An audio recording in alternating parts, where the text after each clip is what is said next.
Hello and welcome to Authentic Thriving Podcast. I am your host, Sonia. On today's episode, I am going to be talking about how to prioritize your child's mental well-being. Children do go through stress as well, you know. It is not easy to go to school every day and then sit down and listen for people to just your teachers to teach you, talking to you, encourage you to participate in different activities. Some children have extracurricular activities as well. Not all children are academically gifted. As a result, they find school very, very challenging. Also, there are children that do not easily make friends. As a result, they don't easily blend in with people in their class. That can be mentally draining, you know. Also, there are some children whose expectation is a bit modern, is not as high as what their parents or their teachers expect of them. They do not really believe in themselves because the expectations that are set for them are way higher than what they can actually give. As a result of that, they become timid or they withdraw into themselves, or sometimes some children get away with it by playing up. It's exhibiting characters that are not very, very good. How do you look after a child that tell you that I do not get my maths? I don't understand my maths. Do you normally say, oh, do other kids have Tourette's?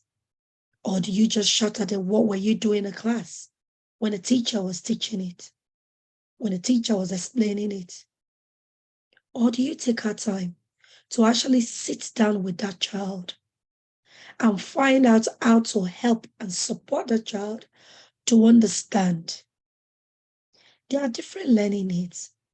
We have the kinesthetic learners who love to make things with their hands. So when you're talking about maths, they want to see it physically, 2 plus 2. They want to see maybe a cube. They want to see objects, 2 objects, 3 objects, bring it together, count it together, becomes 5. There are some children, they want to see the visual. They want to see what that looks like, the numbers looks like. Not all children learn through auditory.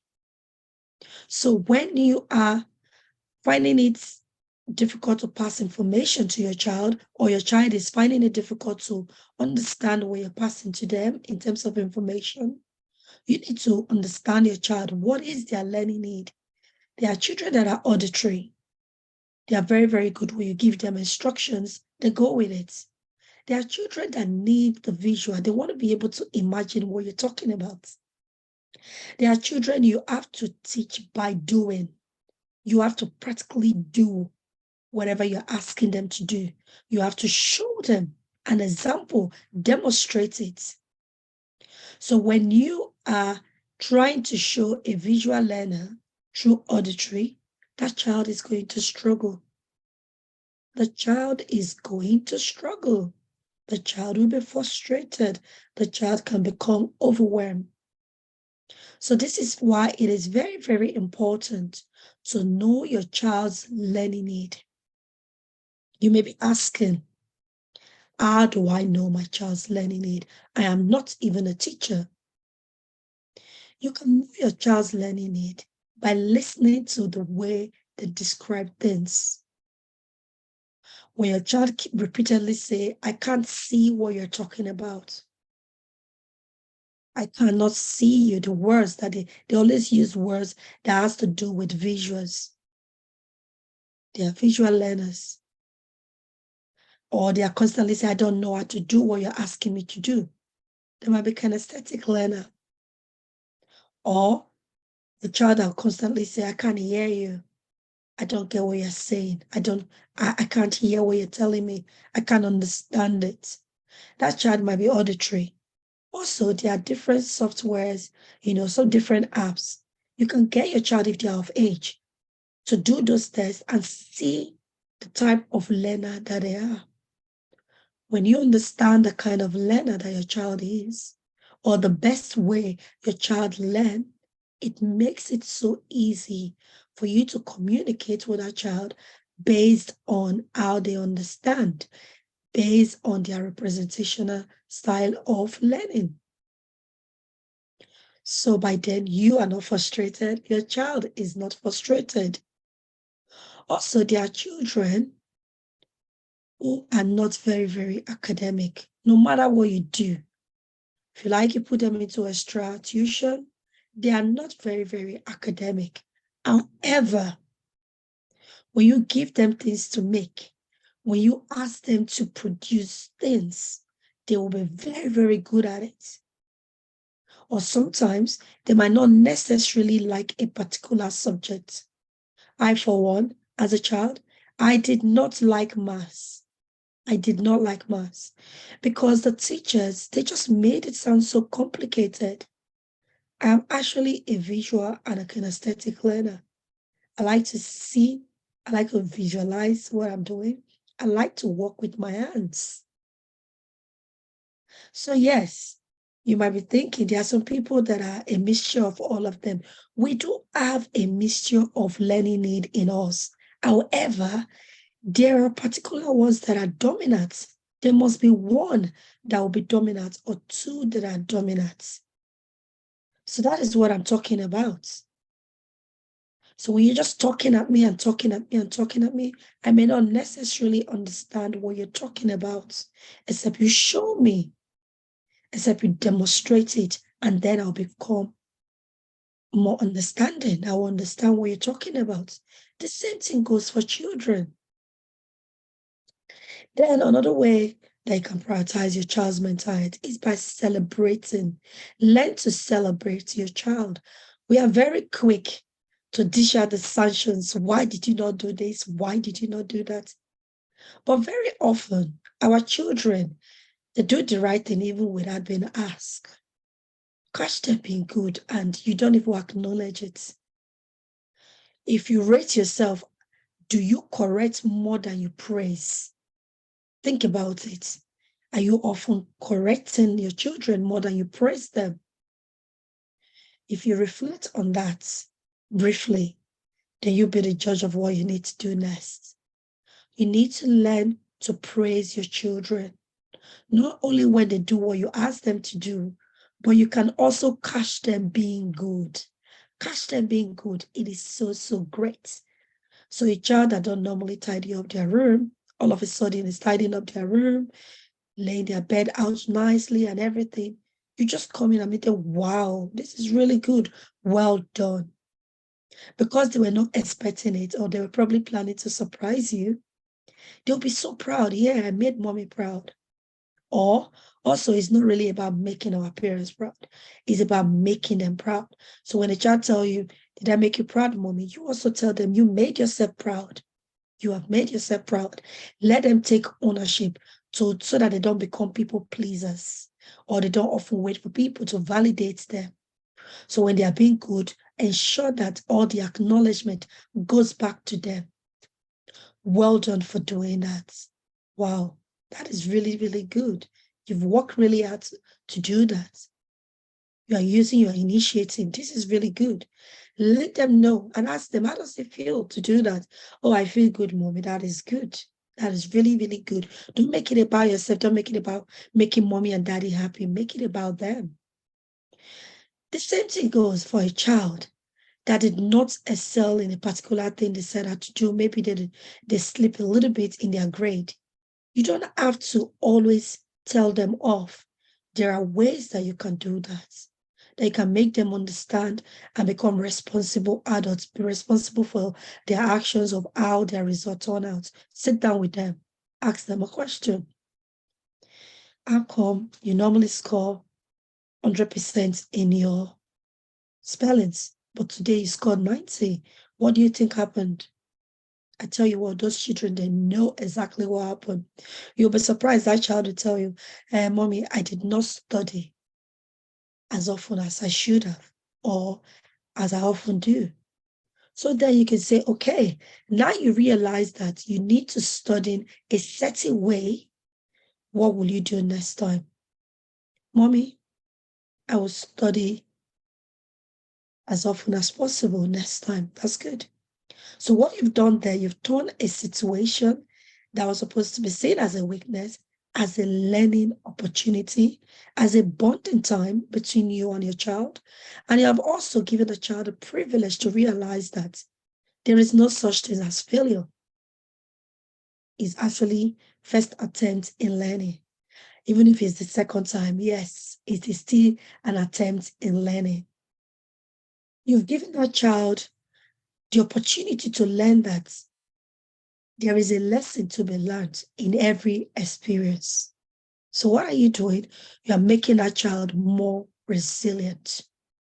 That child become more resilient. Resilience is when you fail or when you don't achieve something, not necessarily fail. When you don't achieve something, you learn from it and you bounce back.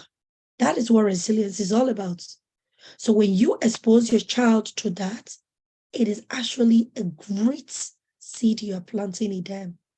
So that in future, when things don't work right or the way they plan out to be, they don't feel bad. Instead, they learn from it and become better version or learn how to do that in even better. That is how you improve your child's mental health.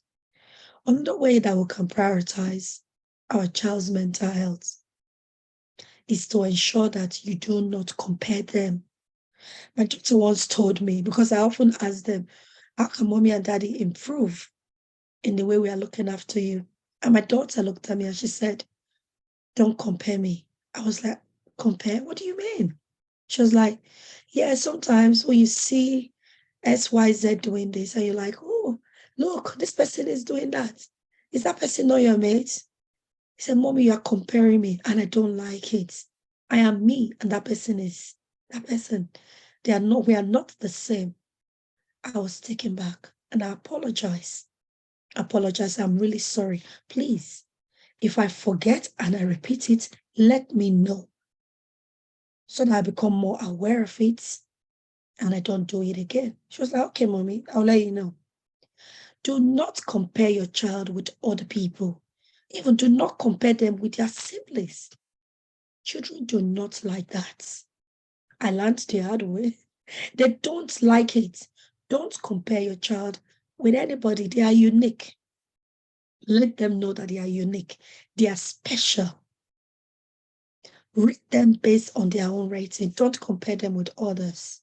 And also do not make your children compete with one another, because they'll compete with their siblings. Before you know it, they'll be competing with their friends. They'll be competing wherever they go.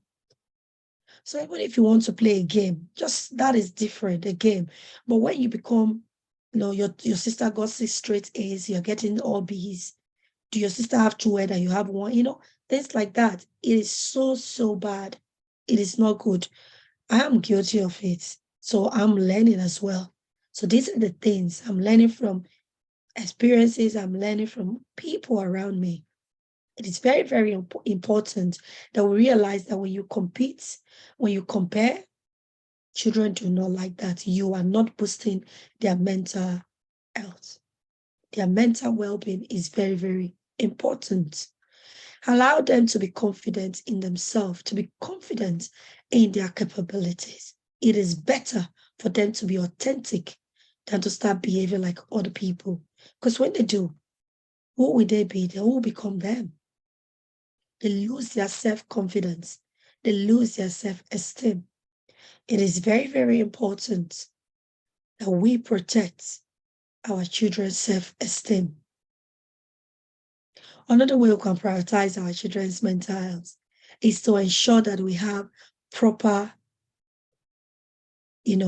care for them. When I mean proper care, I mean, when do you drop them in school? Who drop them in school? Are they in breakfast club? Are they in after school club? Pick them up on time and things like that. It is very, very important.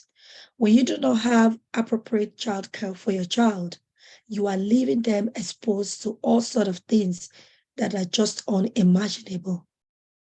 Your child's care should be your priority, irrespective of what you are doing. If you have to change the things that you're doing regarding your work or your business. You do that because at the end of the day, when you decide to bring a child to this world, they are your first priority. You must prioritize the welfare of your child. If you're often dropping your child in different places for them because of childcare, you're struggling with childcare, what happens is your child will pick up different habits in different places that you are leaving them.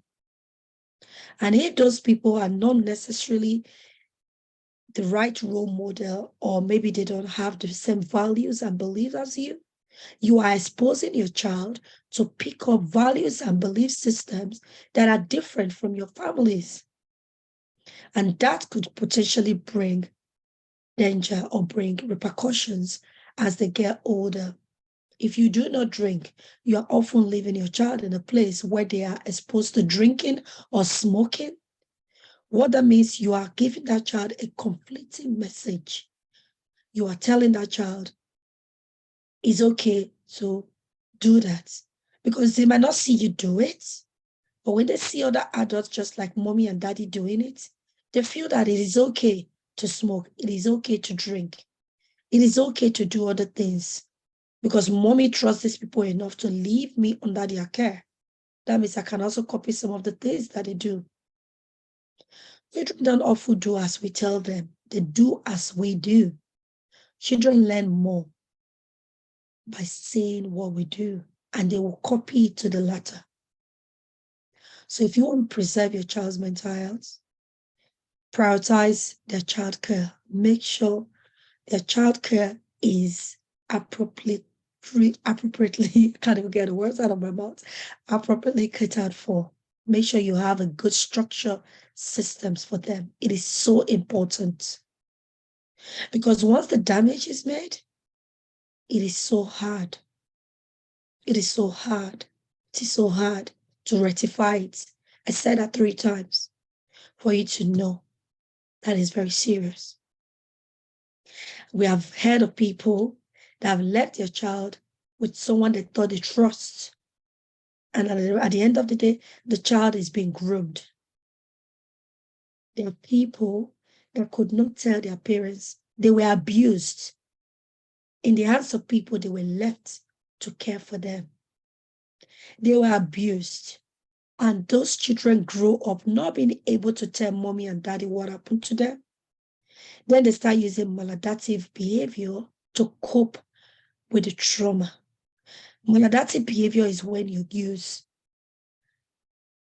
a coping mechanism that is not good to cope with the trauma. So, for example, using drinking, using smoking, using drugs to forget or to suppress the pain that you go through when you remember what happened to you. There are people that their children became alcoholic because they were abused as a child and their parents did not know it. The thought of it made that child repress and suppress whatever it is they've gone through. And before you know it, they start drinking to try to forget what happened to them. This is very, very serious. The things that I do has exposed me to so much information that when I see people just dropping their children in different places, it breaks my heart because you are damaging the mental health of your child. We have to be really, really careful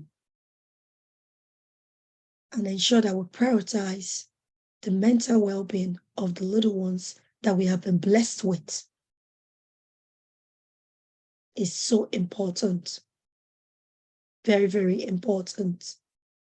Before you leave your child with anybody, think about their value system. Think about it. There are cases where even children abuse children. Children are being bullied in a place where you left them because the other child is not very good. Or even your child become a bully because there's a high tendency for someone that is being bullied, if not properly taken care of, can also become a bully. So, parents, I urge you to look after the mental health of your child. Look after the mental health of your child. We have a program coming in. I'll be among the panelists of people that will be speaking on Stress Summit Africa, organized by Dr. Ezine. So on the 28th and the 29th of April, 2023, where that event is going to be live. If you've not registered, follow me on Instagram, follow me on LinkedIn, all the information to register are there. Come and learn on how to support your child's mental health. It is so important because once they are formed, it is very difficult to try to make any impact in their life. I think a parent whose child just have this emotional outburst. You feel like your emotion is your boss. You often tell that child, don't allow your emotions boss you around. You need to ensure that you sit with that child. It is okay to go through this emotion, anger, shouting, but you have to let that child know how to handle such outbursts. You don't need to have outbursts. When this emotion come, show them, take a deep breath in, out, and cut off that flow. Take a walk. Just sit with that emotions. Sit with it without lashing out. Ask yourself, why am I angry? Why am I angry? Yeah, this might be difficult for some children to exhibit, but the more you model those behavior in front of them, let them know when a child is angry, bring the child closer to you. When they're still lashing out, just get them to sit down. You don't have to lash out when you're angry. If you're angry, sit down with it. Sit down. When you're calm enough, take a deep breath, or teach them tapping, or teach them how to just self-regulate. Some of them like writing. Get them to write.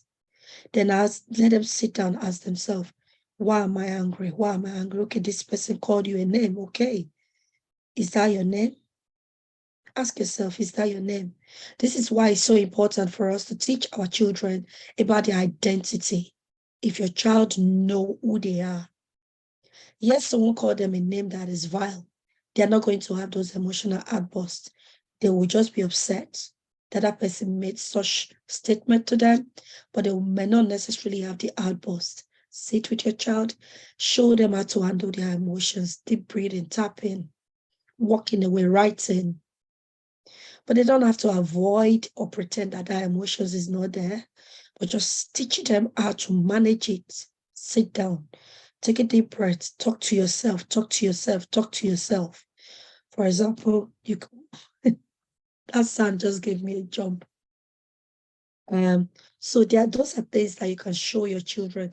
Show them. You don't have to keep shouting at them. Even you mind the way you talk to them as well, because if you are constantly, shouting at them, they are going to model your behavior. I'm so guilty of that as someone that was brought up in a home where, voices, my mom could raise her voice. I had to learn. I'm still learning how to bring my voice down. Like, I don't have to tell you off with a raised voice. I have to tell you in a gentle way. I'm just being vulnerable here. I'm not going to sit down and start behaving I'm perfect. No. But we are all learning, and sharing this with people is very, very important. That we are not perfect. We don't expect our children to be perfect. Your children are not perfect because you are not perfect as well. So let's remember this as we listen to this podcast. Don't just listen. If any of the things that I've shared today resonate with you, please share with your friends and your family to listen to them, and also leave a comment if any of the things that I've shared resonate with you. Prioritize your child's mental health. It is so, so important. It is so vital that we raise children that become responsible adults. A responsible child will become a responsible adult. Thank you so much for joining me on Authentic Thriving Podcast, and God bless. If you want to get in touch with me, I'm Sonia on Instagram. You can get in touch with me on Facebook as well, Sonia, and on Instagram, where I normally share the video recording of this podcast. My name also is Sonia there. You can also find me on Clubhouse as well as Sonia. So thank you again for joining me. I hope you reflect and put in place some of the things that I've shared here today. Until I come your way again, take care and God bless.